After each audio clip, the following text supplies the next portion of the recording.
This is Pro Wrestling Wire Radio, where the ropes shake, the stories slam, and the signal never drops. Live, loud, locked in. What's going on, everybody? This is the Professor, Rick Del Santo, and joining me here today, one of the bright young talent here in Connecticut. You got to check him out, everybody. Pretty Papi, what's going on? How are we doing, Rick? I'm awesome. I'm awesome. I'm glad to finally been sitting here with you today. It's been a very snowy day, huh? Yeah, I mean, there's no better day to do a podcast, to be honest. On a snow day when you're snowed in, there's nowhere to go. You know, Exactly. house is all stocked up and warmed up. I mean, I'm very excited for this, especially for the fact that you are the one of the only people that have seen me from like the beginning of my journey. So I'm very excited for today. Yeah, I remember the first time I met you, which we'll get into. We will get into that, and I want to talk about that. But I first want to go way back before that. And what interested you in professional wrestling growing up? I mean, you're significantly younger than me, but I always love the origin stories about how people get interested in professional wrestling, whether it be discovering it by accident, they're at their uncle's house, or what have you. So, what drew you in? It's funny that you say accident. I think it was a happy accident, especially as far as the journey that I've been on. Um, I was actually telling this story to my family the other day, looking back, and growing up, I'll be honest, I grew up in a small neighborhood, not many kids around, and the kids that were around, let's just say, the parents weren't very fond of me to be hanging out with them, whether that be discriminatory or not. I don't know, and I could, to be honest, hardly remember because I was so young.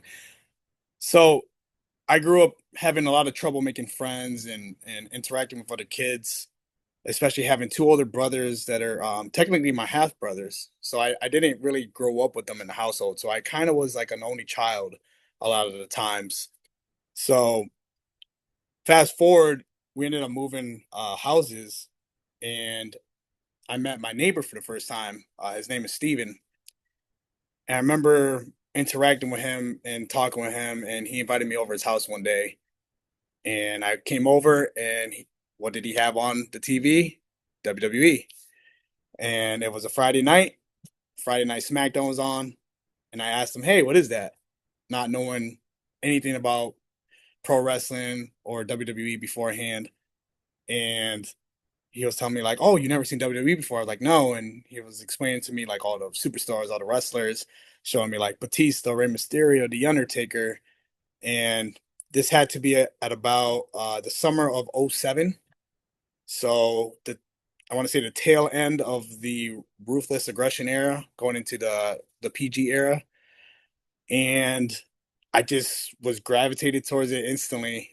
Just seeing these huge dudes just like beat the crap out of each other in the ring, and like seeing the Undertaker for the first time, and like questioning, is this guy really dead? Like, what's his deal? Like, he's so scary to look at. I'm like in elementary school, and I think I was in the fourth grade at the time, and just watching all these guys on TV, and it just amazed me.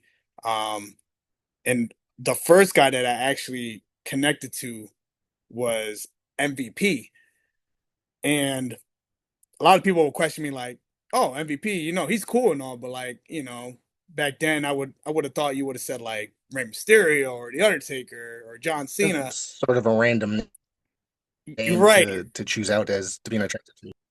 Oh, of course. And it wasn't so much of the wrestling, but it was just the fact that he had this cool entrance that I thought, like, he used to come out of the inflatable tunnel. He had all the smoke. He had all the jewelry. And at the time he was double champ, so he had the United States Championship. He had the tag team title, and I'm just like, this guy looks cool. Like, he's coming out in his cool entrance. He's like doing the balling thing. I would imitate that all the time, and he had two titles. And at that time, that was very rare for guys to be double champion.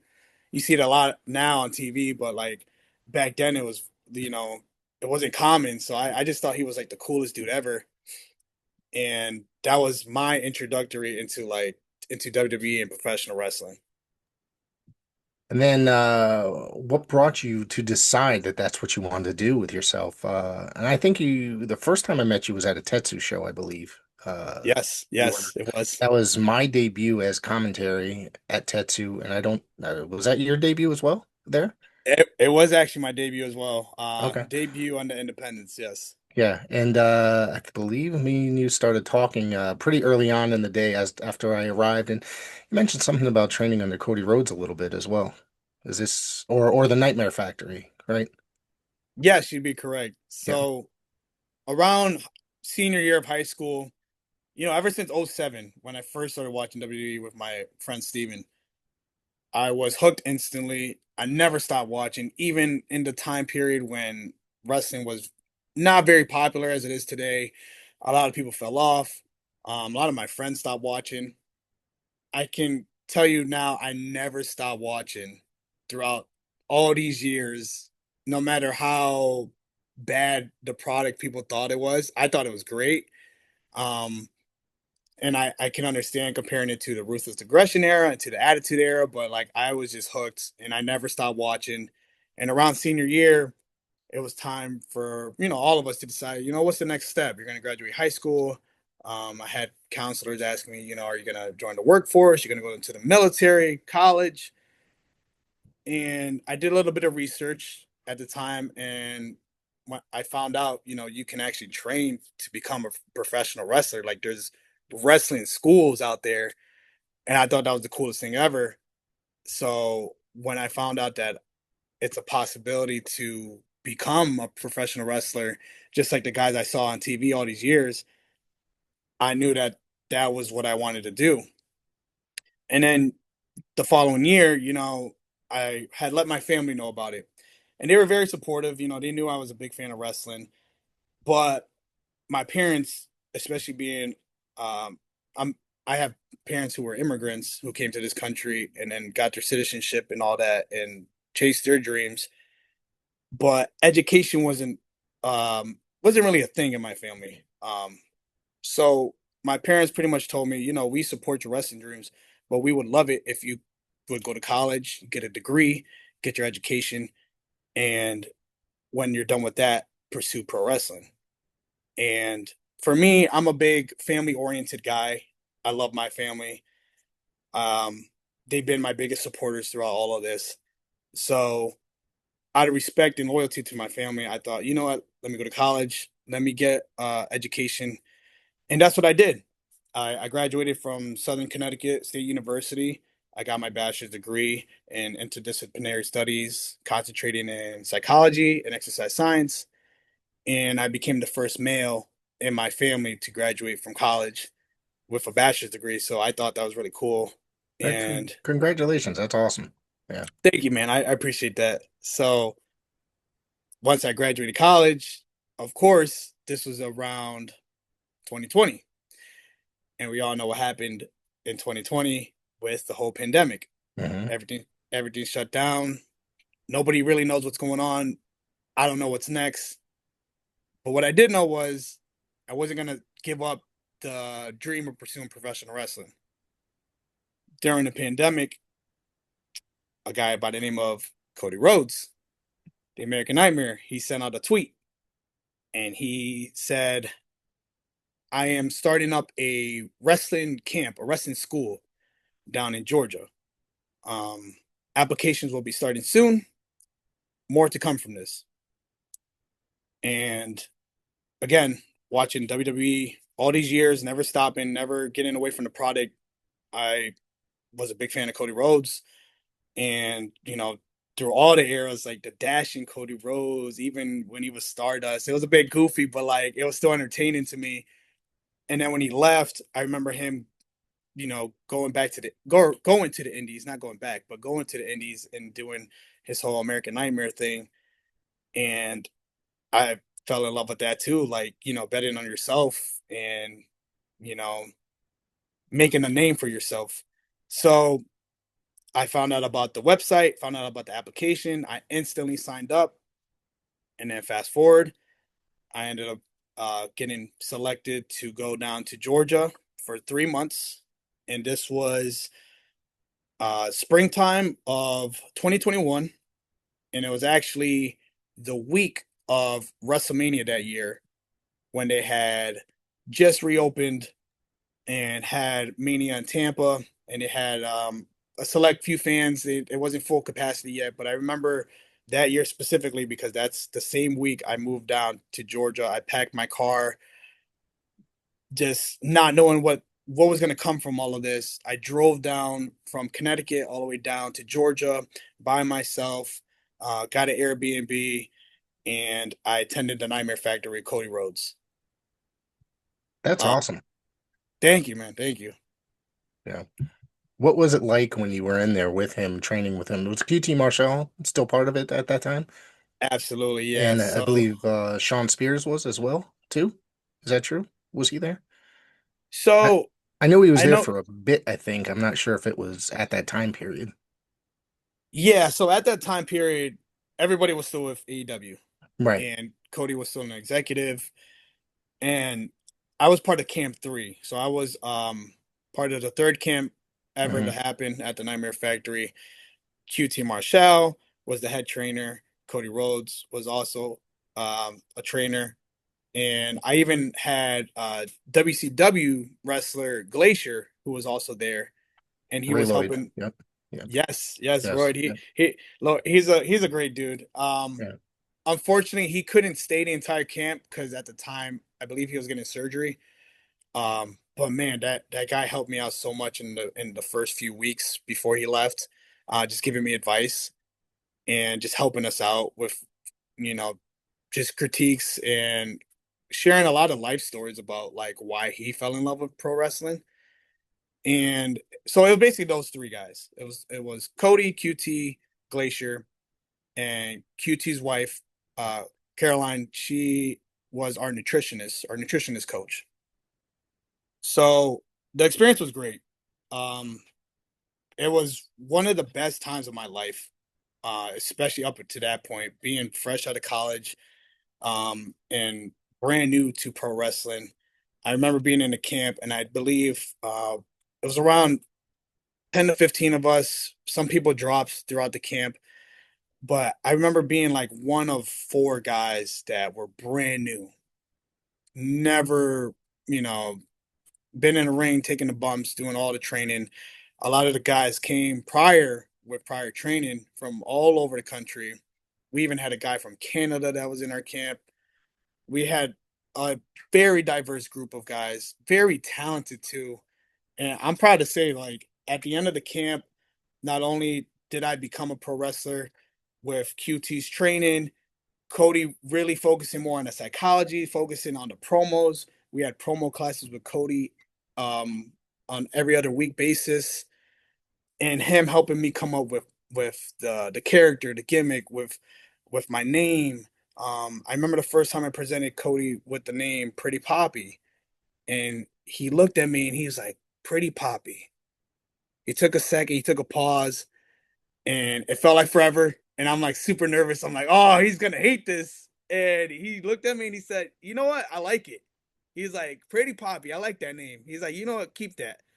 So that's where the whole gimmick was from. It was born out of Georgia, and with the help of my coaches and my peers, and my roommate Trevor Outlaw, who was also part of the camp. And by the end of the 3 months, we had a showcase, and I had my very first match. Ironically, my very first match in the business was a tag team match. And I'll get to that obviously later on with why that's um, significant to me. And I had a tag team match, me and my buddy Dom Textera versus Aaron Young, the JV coach for football, and Chris Sanson, the psychopath. And it was great. I won my debut match. Crowd was great.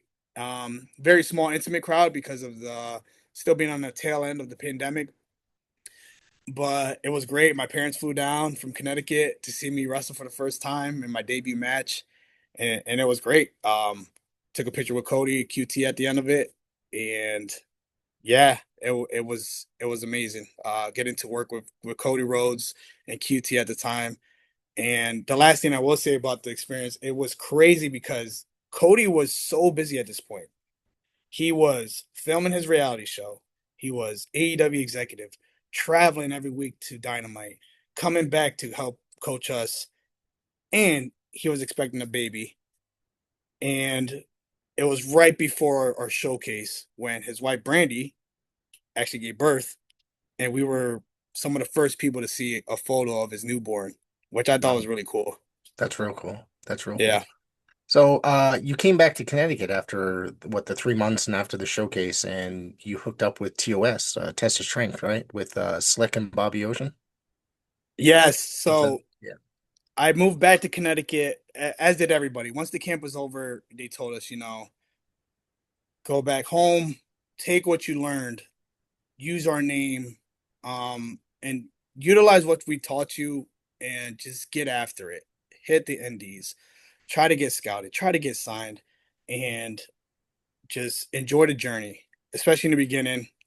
Because two things that stuck with me that Cody said was the first thing he told us on day one was, although this can be such a fun and rewarding business, it is also the toughest business out there, out of any business that you're going to come across.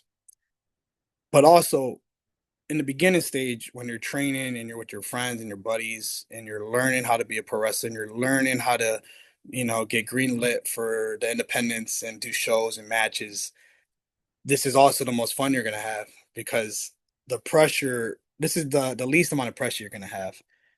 And just enjoy the journey, and obviously you have your goals and what you want to accomplish, but don't be so focused on that part. Just be more focused on now and be present, and because sooner or later it's going to all come to an end, and you don't want to look back with any regrets. So I took that to heart, and I moved back to Connecticut. And two names that I have to mention or the reason why I came to Test of Strength, and why I owe a lot of credit to finding Slyck, Wagner Brown, and Bobby Ocean. And that is Eliza Six, who was part of the firm and Test of Strength and a former Test of Strength tag team champion, and Johnny Medina. And the reason why I bring those names up is because when I moved back to Connecticut, I wasn't sure what was the next step. Again, brand new to the business, not knowing much about training schools in the area, just coming from the Nightmare Factory. And I was working at a local gym, and that's where I met those two guys. They were working out, and obviously, because wrestling was on TV, we all gathered to the TV on one of my shifts. And that's where I met the guys, introduced myself, and they told me, like, hey, if you're looking to continue training, there's Test of Strength in the area, East Hartford. And I had no idea about Test of Strength. I had no idea that there was a training school and a promotion that was so close to me. And the following week, I went to the dojo. I met Bobby Ocean for the first time. Then I met Slyck Wagner Brown, and I met a bunch of guys that have come through the Test of Strength doors. I met Ichiban. I met Young Boy. I met Red Sawyer, Patrick Saint, Dan Demand. So many names that, like, I get to share the ring with now, and it's so cool and like full circle moment. And this was, I want to say, January of 2022, so the following year. Like I said earlier, I got to work with you at Tetsu, but I also got to work with you once at Coliseum Pro Wrestling. You made one appearance there. It was for the New Age Wrestling Junior Heavyweight Championship. Now, Coliseum Pro Wrestling had a connection with New Age. They had like a working relationship. We would swap talent all the time. I did commentary for both companies for the duration of Coliseum and for a brief period during New Age. You got to wrestle Jarret Diaz, which I've watched that match several times. I kind of study myself as well to try to see how I did. But I really enjoyed that match. I thought it was awesome. Jarrett, he's quite the impressive competitor. So, what was your impressions of working with Jarret Diaz and for for that New Age title? That was that was a learning experience for me. That's the first thing that comes to mind. And I love the fact that I got to work with Jarret. He's a great guy. He's a great competitor.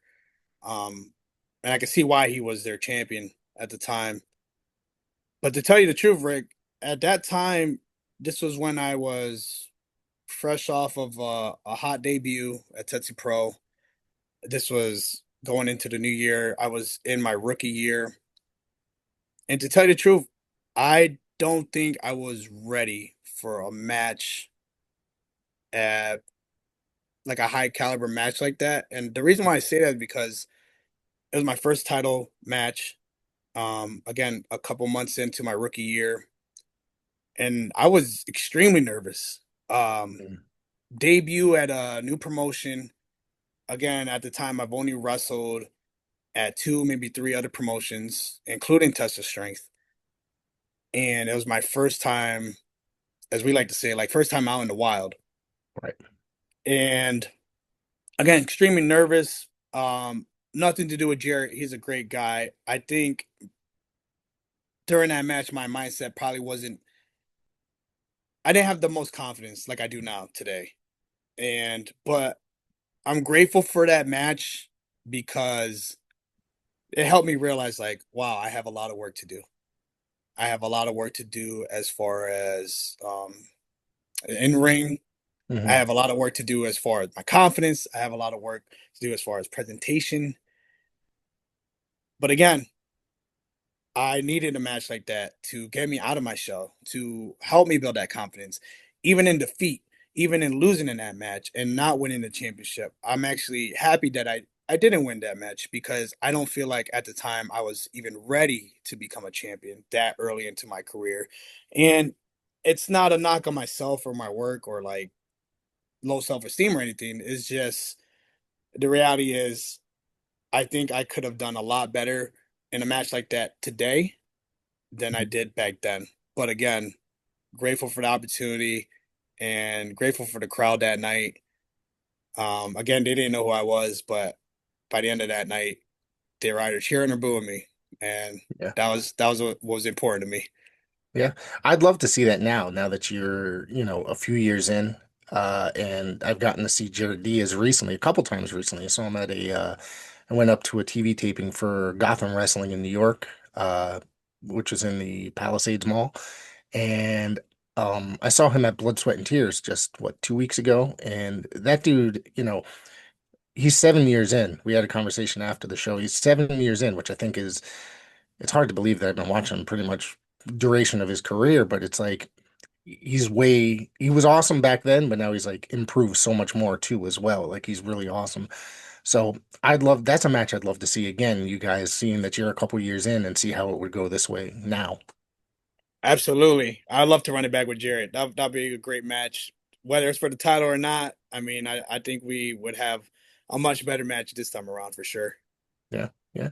Let's talk a little bit about some more recent things. You also went over to Pure Vanguard Wrestling as well. You got to win the tag team titles, right? With Hippy Dicky Moon. Is that correct? Yes, me and Hippy Yes. Dicky Moon. Oh, I love that dude. We are collectively known as Pretty Yes. Chill, and we were the inaugural Pure Vanguard Wrestling Tag Team Champions, first time ever. That was such a cool moment for a lot of reasons. One, being in my hometown of Bristol, Connecticut, being at the Bristol Boys and Girls Club, where I debuted on the Independents with Tetsu Pro Wrestling, and having a lot of fans come back, a lot of friends and family. And it was just a cool moment to share with Hippie because I'll tell a quick story about Hippie. When I first came on with Test of Strength, again, rookie, just coming back from Georgia, wasn't greenlit yet to start doing shows, independents in Connecticut or in the area yet. Trusting the process with Slyck and Bobby, and I remember helping out on the first Test of Strength Road show that year. I believe it was in March, and I want to say it was Lone Survivor. And Hippie was actually in the first match. It was a tag team Lone Survivor match. I believe the winners got to qualify for Fight for Your Dreams later that year. And I remember I had met Hippie prior to the like in the dojo training with us. And but it wasn't until that show when I got to see everybody come out and it was live and it's in front of a full crowd again after the pandemic. And I just remember Hippie coming out and just the way he did it. And again, I relate back to when I what made me fall in love with pro wrestling to begin with MVP. It was the entrance, it was the look, it was presentation, it was interaction with the crowd, it was everything. And Hippie just had what the kids like to call now aura. He just had this aura about him, coming out with the paint, the body paint, saying peace, his entrance, chill, everybody going along with it and just coming out and being entertaining. And I instantly became a fan of Hippy Dicky Moon from that, just from that entrance alone. And then when I got to see him work in the ring, I'm like, oh my God, this guy's fast, he's quick, he's throwing peace punches to everybody. Like it's insane. And getting to be paired up with him, which the origins of that story is it was supposed to be a one-off. It was again for the inaugural Pure Vanguard wrestling show, and we were paired together. We had no team name, we had no chemistry, no prior working together in the ring, and we instantly just gelled. And I remember like me and him came up with that name the same day when we had a post match interview, and they said, what would you guys name your team if you could? And we just looked at each other and we're like, he looked at me, he's like, well, you're pretty. And I was like, well, you're chill, pretty chill. And since then, we've been a great tag team. And he's one of my favorite people to work with and just favorite people to be around in and outside the ring and getting to interact with each other's families and hanging out outside of the ring and being in the same car and now becoming tag team champions together. Like that to me was another full circle moment. And I thought that was really cool. Now, you guys have a show February 14th, Pure Vanguard at the Bristol Boys and Girls Club. Again, returning to the Bristol Boys and Girls Club. And you guys have been announced for the show, but I don't think your opponents have, at least at the last time I checked. No, you'd be correct. So we Okay. will be wrestling on none other than Valentine's Day. Yes. And what a perfect date, but to see Pretty Chill in action with the roses, with the sunflowers. You never know what else we might bring out for the fans, but I will say, especially for us being fans of the GOAT, John Cena, and him when a couple years back winning the United States Championship and having the US Open Challenge. We thought to ourselves, well, we're tag team champs now. We're also fighting champs. Why not bring that tradition back? You don't really see that a lot, especially on independents. A lot of open challenges. A lot of time, the card is already booked in advance and it's already advertised in advance, which I understand, advertise, try to bring people in and draw to like a marquee match. But I also think there's room for surprises. And I think having an open challenge brings that element into the show and into everything. So we decided instead of announcing and choosing our opponents or having the commissioner choose for us, why not issue an open challenge and see who's going to come out through the curtain? And not only does this leave an element for surprise, but it also leaves us a little vulnerable because we don't know who we're facing. That's, yeah, I was going to say that's a little bit dangerous as well. It's a little bit dangerous, I do agree, but because we don't know who we're going to face, we can't prepare as far as tape studying and learning how to counter our opponent's moves or anything like that. But that leaves a little chip on our shoulder, and if anything, that gives us more motivation. So I'm excited. We're issuing an open challenge for that night. You're speaking about the Commissioner Doc Warren, and what's it like working under Doc? I mean, Doc is he's been a very valuable person to the community, the wrestling community that is in Connecticut. Connecticut is a very hot area right now, I think, as far as independent wrestling goes. There's not a weekend that there's no show from some company at some corner in the state. And it's really cool that when I was growing up, there wasn't this much independent wrestling going on in the area, even 10 or so years ago. So the fact that there's so much wrestling going on, it keeps you busy as a both a fan, as a competitor. It's just awesome, I think. So, and I think that Doc does a good job of bringing a lot of the other companies together as well within working with each other as well. Like, guys like Paradise Alley, Test of Strength, whatever other groups that there are out there. It's really cool that Doc does that, I think. And he's in my opinion, he's a hell of a guy. I couldn't agree with you more. Um, Doc is another person that has seen me from day one, has seen my journey. Not only that, he's somebody that believed in me on day one, and he didn't have to. I Hmm. mean, I understand, I'm coming from a big name school like the Nightmare Factory and working with Cody Rhodes and QT Marshall, two individuals that are on television and in big major companies. But off those names alone, that doesn't necessarily guarantee that I'm gonna be the greatest thing since sliced bread.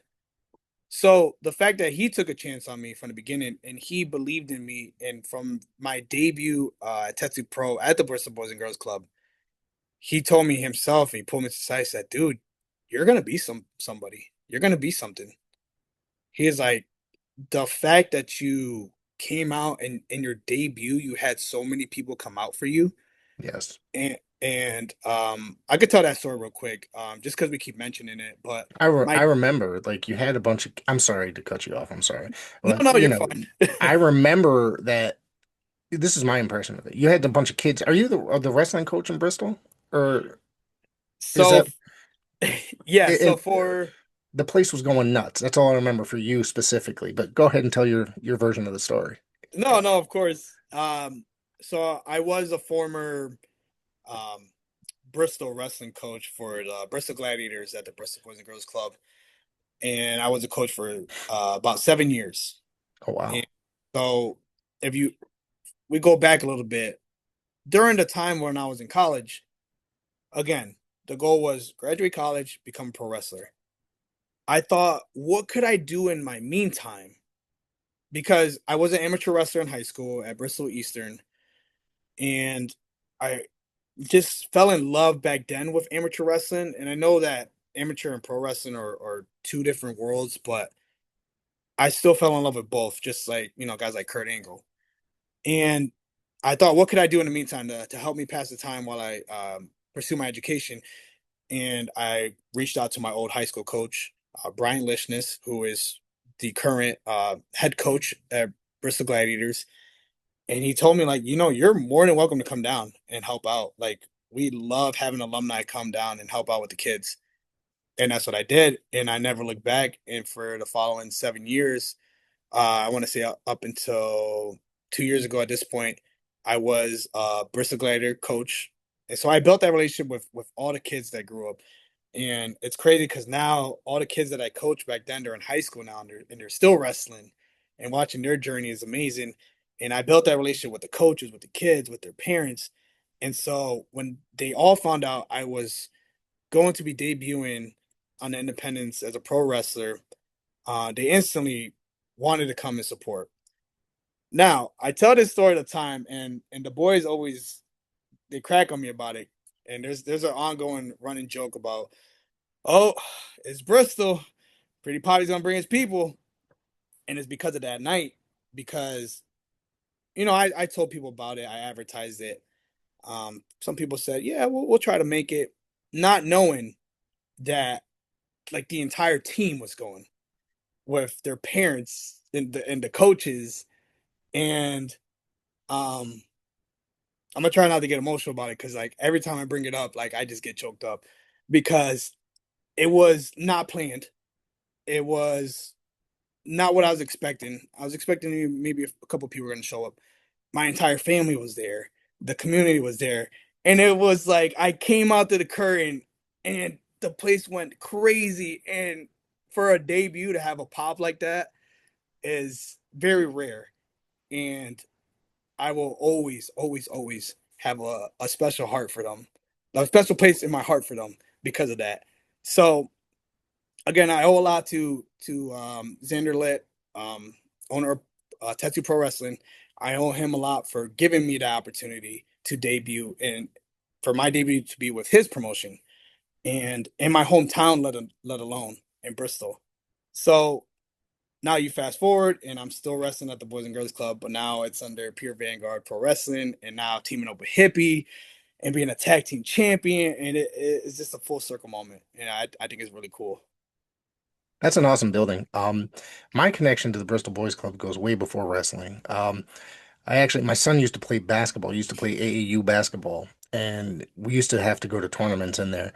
And then fast forward a couple years after he graduated, he's in college. I started doing commentary for wrestling shows uh, in that building, and I always thought it's just an awesome building. And the fact that there's wrestling there, it's like I always look at buildings, and this is just funny because I look at buildings, I'm like, I wonder if we can fit a ring in here, like when I go out, because it's like I'm always trying to help people look for buildings, you know what I mean? So, but I always thought that that would be a great place for wrestling. And I actually one of the games that I went to with him, somebody, I think there was a wrestling coach there. And I ended up getting into a conversation. I think he was telling me about the club, and I'll tell you my wrestling experience before the days of professional wrestling. I actually wrestled in high school 4 years for Amity High School in Woodbridge, Connecticut. And amateur wrestling, I absolutely love. Seriously, it's I still watch it.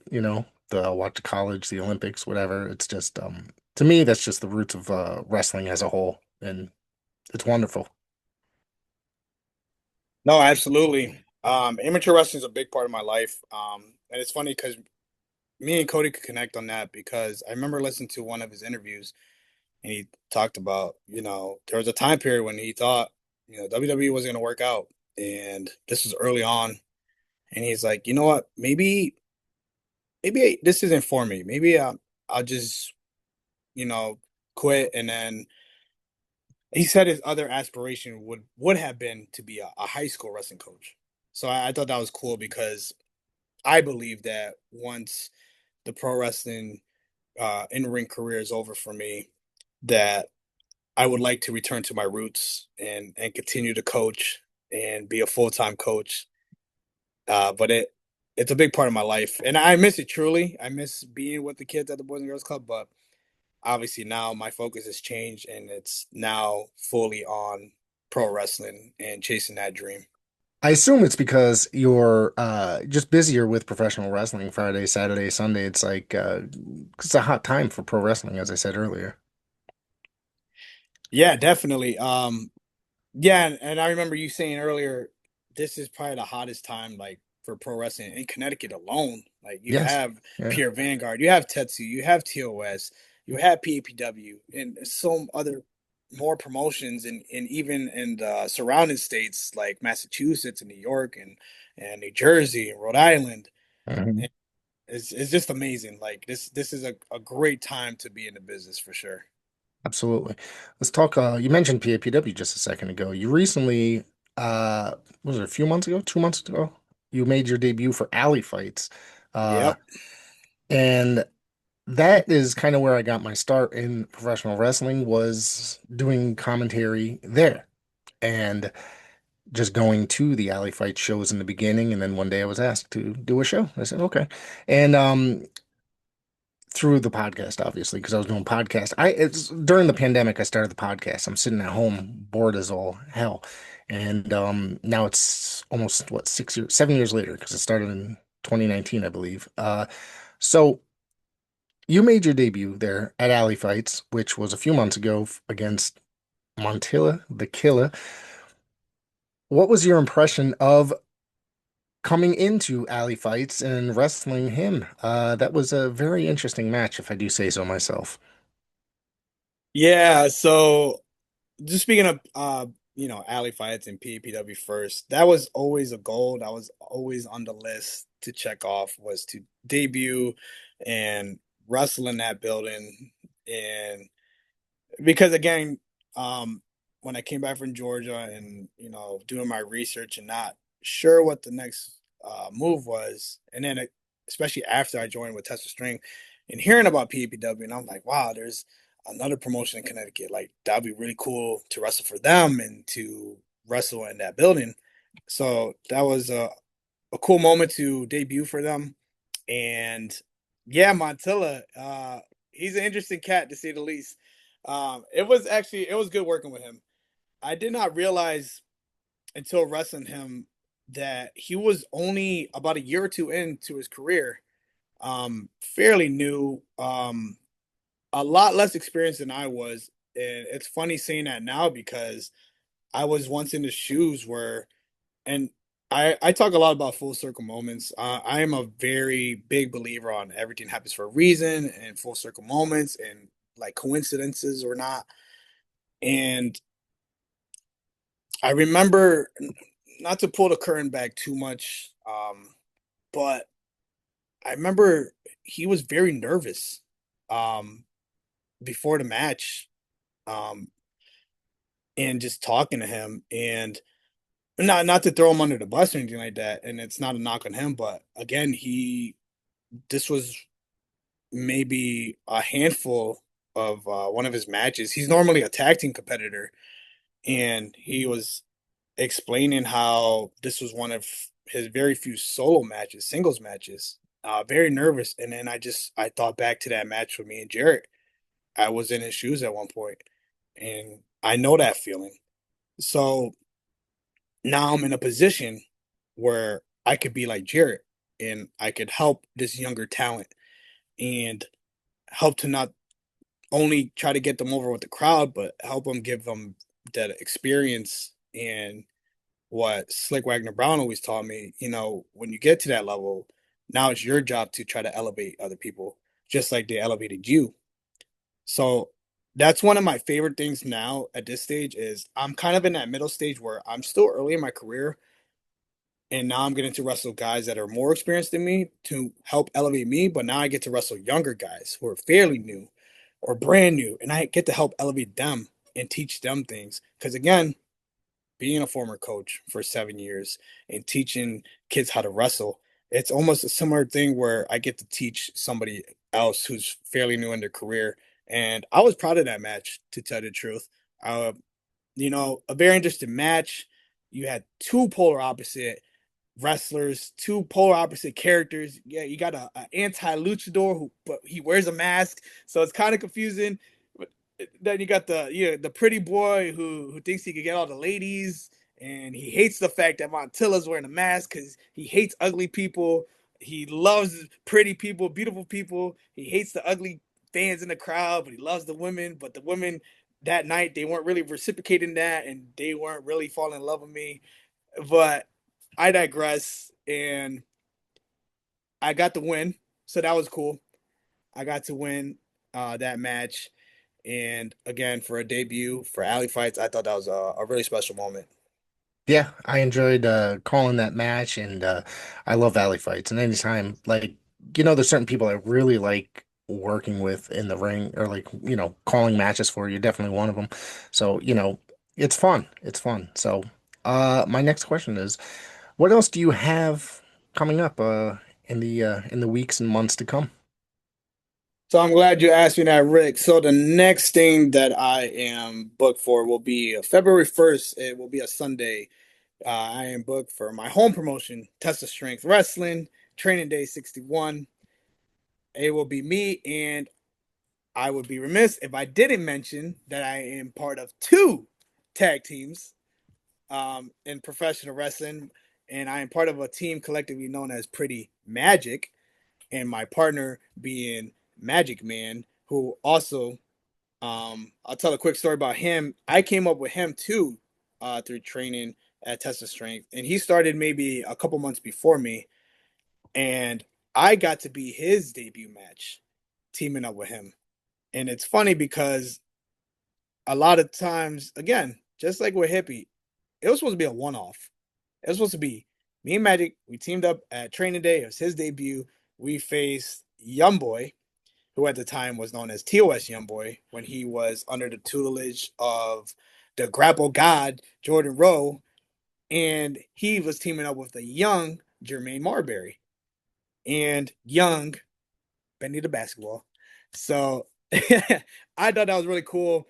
I got the debut with Magic Man, and what was supposed to be a one-off turned into a lifelong friendship.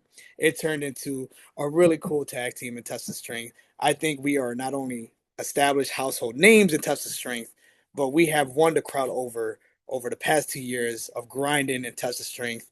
And fun fact, a lot of people don't know this, but this past year for 2025, me and Magic Man actually made a top, I believe it was top 400 independent pro wrestling tag teams, and we were I'm blanking on the number, but I know it was in the 300s. Okay. So we made the top 400 for top tag teams and independents in the country. So I thought it was pretty cool. Anytime you make a list, I mean, you got to say it's a good thing anytime you make a list. At least it's not the worst, people are getting your name out there, but as long as it's not one of the worst, so you're out there. Right, right. You don't want to be on the bad list. Yeah, right. For sure. So I have that coming up. Training Day 61. I'll be teaming up with Magic Man. We will be in a tag team gauntlet match. And we're just trying to build momentum now for the first road show of the year for Teat of Strength, which is going to be Lone Survivor. That's going to be in April. I also have Pure Vanguard Wrestling. Me and Hippy, pretty chill. We will be defending the Pure Vanguard tag team titles in an open challenge match on Valentine's Day. So listen, Valentine's Day is expensive enough. Instead of going out and trying to book reservations for the expensive restaurant and book expensive reservations for a hotel or a getaway flight ticket, why not bring your loved ones and even the kids to Bristol Boys and Girls Club on February 14th and watch Pretty Chill put on a great show for all the fans. There you go. And it's a way cheaper than taking your significant other to a professional wrestling show. And I'm sure you might have some more fun. Exactly. You might have more fun. That's all I'm saying.